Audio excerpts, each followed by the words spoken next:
आपका एक एक वोट आदिल हसन भाई को नहीं मिल रहा है, बल्कि आपका एक एक वोट बैरिस्टर असदुद्दीन ओवैसी साहब को मिल रहा है, जो पार्लियामेंट में उन्हें ताकत फराहम करता है। अगर तुम आज अपने वोट को बेचोगे तो कल ये मासूम नस्लें, ये मासूम बच्चे तुमसे पूछेगी कि जब हक और इंसाफ के लिए आवाज उठाई गई थी, जब बलरामपुर की तरक्की की बात हो रही थी, तो आपने हक और इंसाफ का साथ क्यों नहीं दिया? आपने उन लोगों का साथ क्यों दिया? आपने अपने वोट को बेचकर अपने जमीर का सौदा क्यों किया?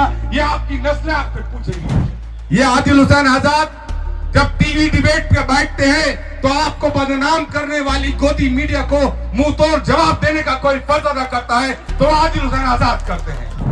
शर्म से डूबकर मर जाना चाहिए कि अगर आप 20 साल से विधायक हैं तो आपके अपने बलरामपुर में एक अस्पताल नहीं है। शर्म से झुक के मर जाना चाहिए कि आप 20 साल से विधायक हैं तो आपके पास एक कॉलेज नहीं है।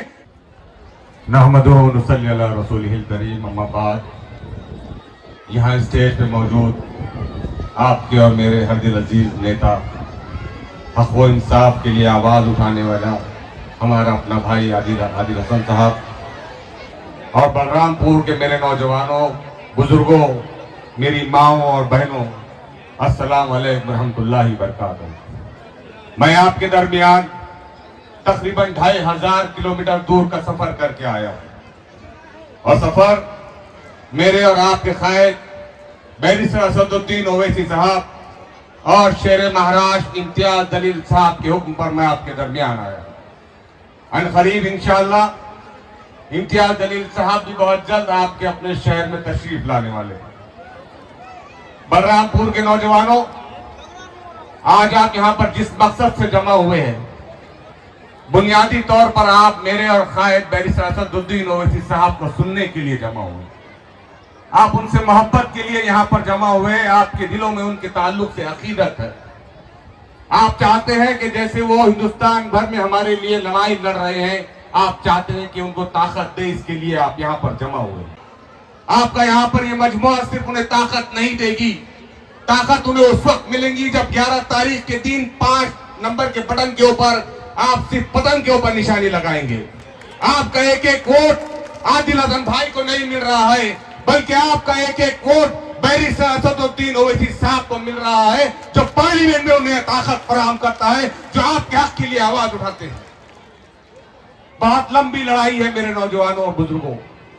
आज सुबह से बलरामपुर में फिर रहा हूं और पूरे बिहार का दौरा किया हूं, तो अफसोस होता है यहाँ की लीडरशिप के ऊपर, यहाँ के विधायक के ऊपर, जो मैंने सुना कि 20 साल से विधायकी कर रहे हैं।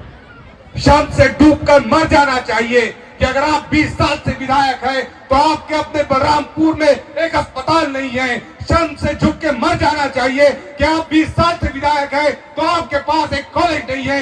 शर्म से मर जाना चाहिए कि अगर आपके पास 20 साल से विधायक है तो हमारा नौजवान बेरोजगार है।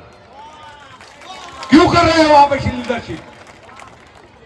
अगर आप लीडर है तो यह आपकी अखलाकी और दीनी जिम्मेदारी है कि आपको सबसे पहले अपनी जनता की, अपनी राया की खुशहाली के लिए काम करना चाहिए। ये जिस शख्स के लिए मैं आप यहां पर खड़े हुए हैं, एडवोकेट आदिल हुसैन आजाद साहब को, आप ये मत समझिए कि आप 11 तारीख को इनको वोट देंगे और इंशाल्लाह ये जीत जाएंगे और जो है तो ये असेंबली में बैठ के आपके लिए आवाज उठाएंगे। आपको मालूम है सबसे बड़ा किरदार ये क्या कर रहा है हमारा मर्द मुजाहिद।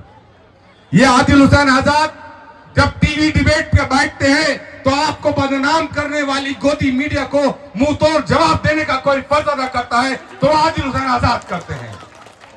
आपको फख्र होना चाहिए ऐसे अपने लीडर के ऊपर। इसीलिए मेरी आपसे दरखास्त है मेरे नौजवानों कि कश्मीर से लेके कन्याकुमारी तक और बंगाल से लेके गुजरात तक और बलरामपुर और बिहार और पटना की गलियों में आपके दरवाजों तक पहुंचने वाले कायद को शर्मिंदा मत कीजिए। मैंने तो सुना हो कि आदिल भाई बलरामपुर से तकरीबन आपके अलावा 17 दलालों को खड़े किया गया। मुसलमानों के इज्तिमा को, मुसलमानों के इत्तेहाद को तोड़ने की हमेशा आरएसएस ने एक साजिश की है। आरएसएस कभी भी खुद होकर मुसलमानों को तोड़ने के लिए आगे नहीं आई है, बल्कि उसने हमेशा आपके दरमियान मीर सादिक और मीर जाफर को पैदा किया और भेजा।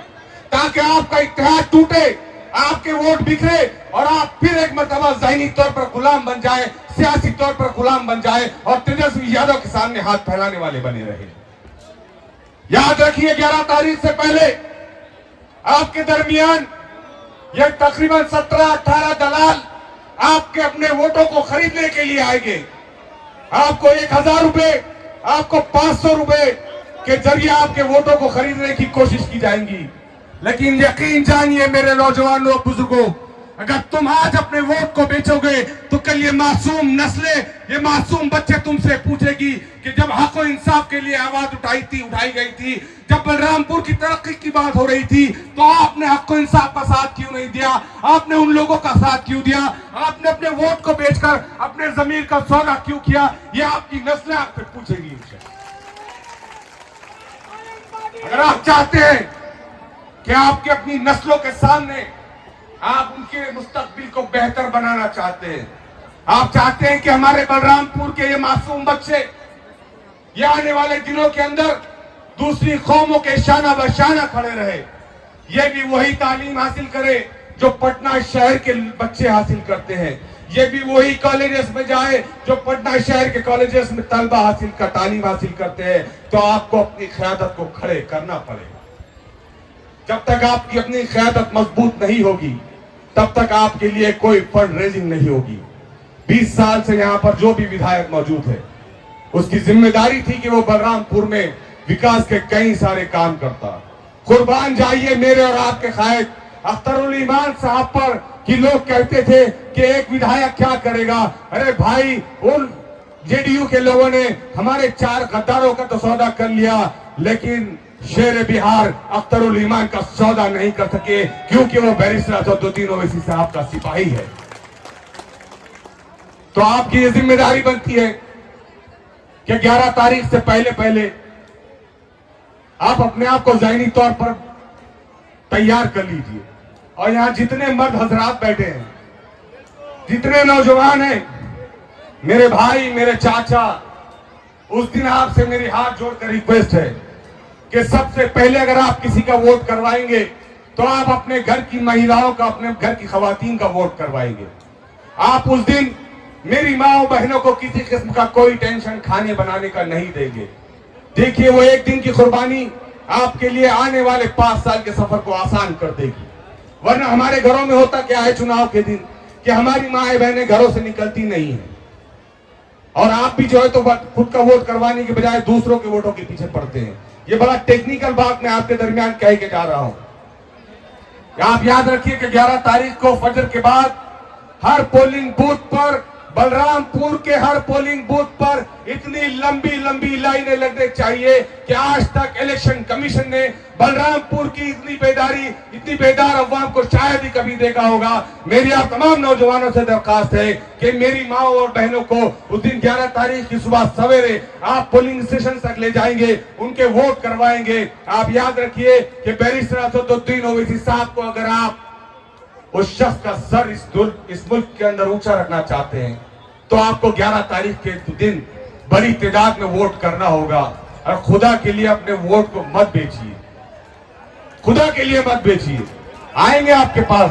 हालांकि इससे से बात तो नहीं कहनी चाहिए, मैं खुद भी इस बात का कायल नहीं हूं, लेकिन 20-20 साल से विधायकी करके और बीजेपी, आरएसएस और जेडीयू के और न जाने तेजस्वी की पार्टी से लाखों और करोड़ों रुपए लेकर आपके वोटों को खरीदने की और बिखेरने की साजिश की जाएगी।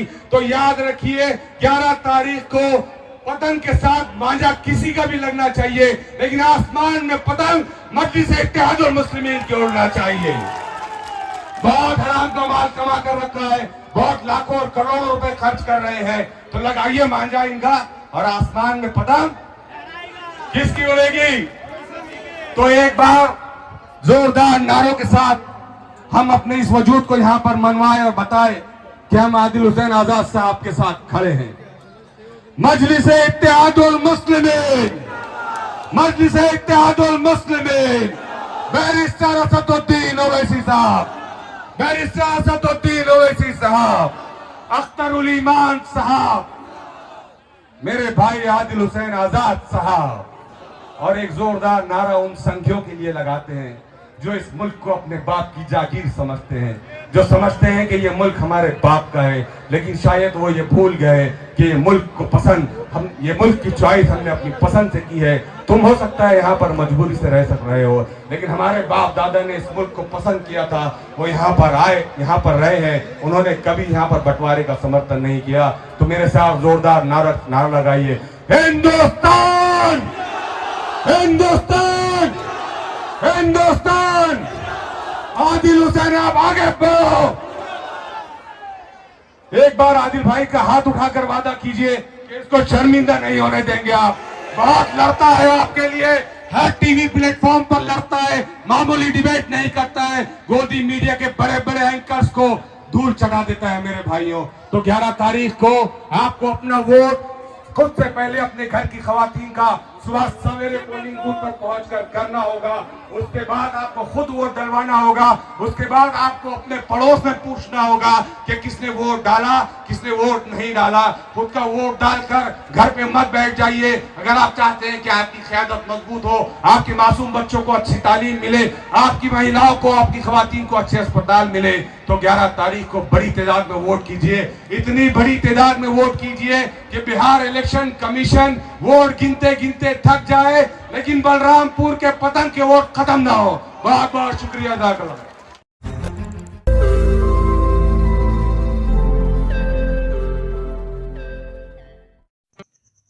रोज नई खबरों को देखने के लिए हमारे औरंगाबाद समाचार चैनल को सब्सक्राइब कीजिए और नोटिफिकेशन पाने के लिए हमारे बेल आइकन को दबाइए ताकि हर खबर की नोटिफिकेशन आपको मिलती रहे।